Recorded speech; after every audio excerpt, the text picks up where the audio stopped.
জগন্নাথ মন্দিরের এই সিঁড়িতে পা রাখলে তোমার সমস্ত পুণ্য কেড়ে নেওয়া হবে। ভারতের অন্যতম পবিত্র ধর্মস্থান পুরীর জগন্নাথ মন্দির। প্রতিদিন লক্ষ লক্ষ ভক্ত এখানে এসে দর্শন নেন ভগবান জগন্নাথের। তবে এই মন্দিরের একটি ধাপ ঘিরে রয়েছে এক অলৌকিক রহস্য।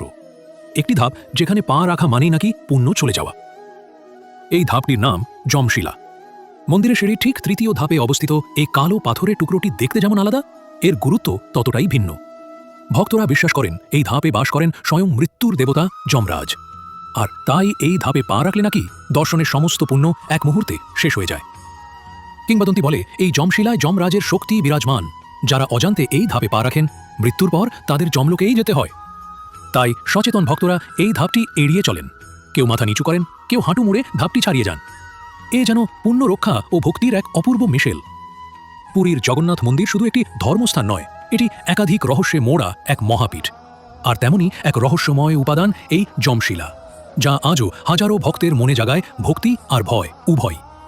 আপনি কি কখনো যমশিলার উপর পা রেখেছেন, নাকি এড়িয়ে গেছেন? আপনার অভিজ্ঞতা আমাদের সঙ্গে শেয়ার করুন মন্তব্যে। ভিডিওটি ভালো লাগলে লাইক দিন, এই রহস্যময় ইতিহাস ছড়িয়ে দিতে শেয়ার করুন। এমন আরও ভিডিও পেতে সাবস্ক্রাইব করুন।